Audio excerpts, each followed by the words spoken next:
एक बार की बात है, एक पति पत्नी थे। पति का नाम रमन था और पत्नी का नाम रिया था। उन दोनों में बहुत प्यार था। वो रोज़ बाहर घूमने जाते थे और बाहर रिया की पसंद का खाना भी खाते थे। उन दोनों की ज़िंदगी बहुत अच्छी चल रही थी और रमन एक कंपनी में काम किया करता था और वहाँ उसका एक बहुत अच्छा दोस्त भी था। उसका नाम विनोद था, वो भी उसी कंपनी में काम करता था। रमन रोज़ विनोद से रिया की तारीफ़ करता था कि मेरी बीवी बहुत अच्छी है, बहुत अच्छा खाना बनाती है। तो एक दिन विनोद ने कहा, रमन तारीफ़ ही करेगा या कभी मिलवाएगा भी भाभी से?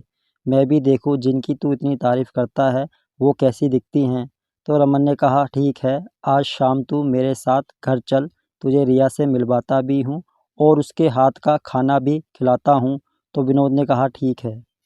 और जैसे ही शाम हुई, रमन और विनोद घर पहुंच गए और रिया ने उनके लिए बहुत अच्छा अच्छा खाना बना रखा था।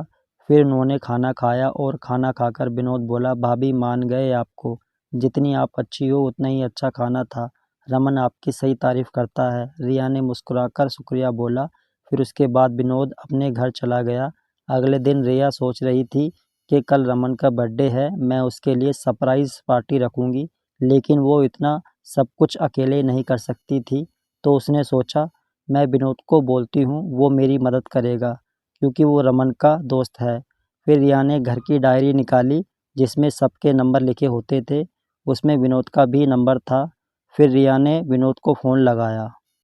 विनोद ने फ़ोन उठाया और बोला, बोलिए कौन? तो रिया ने कहा, मैं रमन की वाइफ़ रिया बोल रही हूँ। तो विनोद ने बोला, अच्छा भाभी आप हो? तो रिया बोली, विनोद मुझे आपकी मदद चाहिए। कल रमन का बर्थडे है, मैं उसे सरप्राइज़ पार्टी देना चाहती हूँ, पर मैं इतना सब कुछ अकेले नहीं कर सकती हूँ, इसलिए मुझे आपकी मदद चाहिए। विनोद बोला, ठीक है भाभी, जैसा आप कहोगे मैं वैसा ही करूँगा। तो रिया ने कहा, कल दोपहर को घर आ जाना, मुझे जो जो सामान चाहिए मैं आपको बता दूंगी। विनोद ने कहा, ठीक है भाभी, और फ़ोन रख दिया। और जैसे ही वो रिया के पास जाने लगा तो उसे रमन मिल गया। रमन ने कहा, इतनी दोपहर को कहाँ जा रहे हो विनोद? फिर विनोद सोचने लगा, मैं इसे सच तो नहीं बता सकता हूँ क्योंकि रिया भाभी ने मना किया है, वो रमन को सरप्राइज़ देना चाहती हैं। तो विनोद को झूठ बोलना पड़ा। विनोद ने कहा, रमन मेरे एक दोस्त की तबीयत ख़राब है, मैं उसे देखने जा रहा हूँ। रमन ने कहा, ठीक है जाओ। फिर विनोद वहाँ से चल पड़ा। और थोड़ी देर बाद रमन ऑफिस का काम कर रहा था। उसे याद आया, मेरी एक फ़ाइल घर रह गई है और आज उस फ़ाइल में से मुझे काम करना है। फिर उसने सोचा, चलो घर चलते हैं, वहाँ से फ़ाइल भी ले आऊँगा और घर का गर्मा-गर्म खाना भी खा लूँगा। फिर वो ऑफिस से चल पड़ा और जैसे ही वो घर के दरवाजे पर पहुँचा, उसे विनोद की आवाज़ सुनाई दी, तो वह दरवाजे पर ही रुक गया। रिया विनोद से कहने लगी, अच्छा हुआ तुम आ गए, इस टाइम रमन भी नहीं है, हम अच्छे से बात कर पाएंगे। और हाँ, रमन को कुछ बताया तो नहीं है आपने? फिर विनोद बोलने लगा, वो मुझे मिला तो था पर मैंने उसे झूठ बोल दिया कि मेरे दोस्त की तबीयत ख़राब है, मैं उसे देखने जा रहा हूँ। और ये सुनकर रिया हंसने लगी। फिर रिया ने कहा, विनोद आपको शाम को जल्दी आ जाना है, वो भी रमन से पहले। तो विनोद ने कहा, हाँ मैं जल्दी आ जाऊँगा। लेकिन रमन को बहुत गुस्सा आ रहा था उनकी ये बातें सुनकर कि मुझे इन दोनों पर कितना विश्वास था और दोनों ने मुझे धोखा दिया है। फिर रमन से उनकी और बातें नहीं सुनी जा रही थी, तो वो वहाँ से चल पड़ा और चलते चलते सोचने लगा, मैं रिया से इतना प्यार करता था, फिर भी उसने मुझे धोखा दिया है। फिर रमन सोचने लगा, मैं रिया को ऐसे नहीं छोड़ूंगा, उसने मुझे धोखा दिया है, मैं उसे जान से मार दूंगा। और जैसे ही शाम हुई, रमन घर की ओर गुस्से में जा रहा था। उसने ठान लिया था, आज मैं रिया को नहीं छोड़ूंगा, उसे जान से मार दूंगा। और रमन के हाथ में एक चाकू भी था। वो जैसे ही घर पहुंचा, उसने देखा पूरे घर की लाइट बंद है। फिर रमन थोड़ी और आगे बढ़ा, वैसे ही लाइट ऑन हो गई। फिर रिया और विनोद बोल पड़े, हैप्पी बर्थडे रमन। फिर रमन को ये सुनकर झटका लगा। उसने चारों तरफ देखा, पूरा घर सजा हुआ था और सामने केक पड़ा था जिस पर लिखा हुआ था, हैप्पी बर्थडे रमन। और ये सब देखकर उसके हाथ से चाकू गिर गया।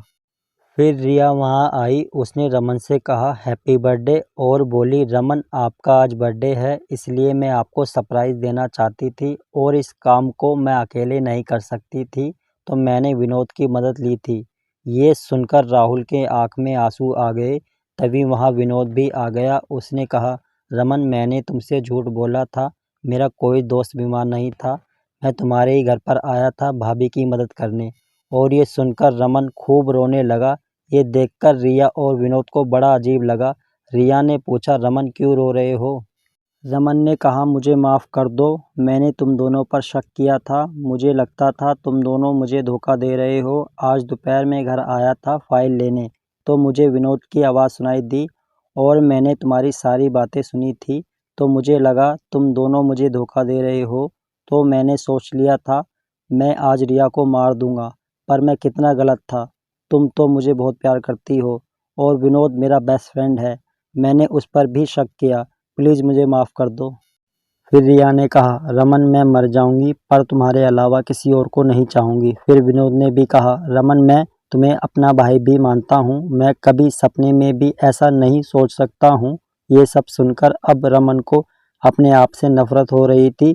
फिर उसने कहा, मुझे जीने का कोई हक नहीं है, और अपने चाकू मारने ही जा रहा था, तभी रिया ने उसे रोक लिया और एक ज़ोर से थप्पड़ मारा और कहने लगी, तुम पागल हो गए हो, ये क्या करना जा रहे थे? तुमने मेरे लिए भी नहीं सोचा, तुम्हारे बिना मेरा क्या होता? रमन, मैं तुम्हारे बिना नहीं रह सकती हूँ। ये सुनकर रमन ने रिया को गले से लगा लिया। फिर रिया ने और विनोद ने रमन को माफ़ कर दिया। दोस्तों, इस कहानी से हम ये सीखते हैं कि शक बहुत बुरी चीज़ है, उसे अपने अंदर मत आने दो। ये दोस्ती रिश्ते सब खत्म कर देता है, और कभी आधी बात सुनकर फैसला नहीं करना चाहिए, वरना पूरी ज़िंदगी पछताना पड़ सकता है।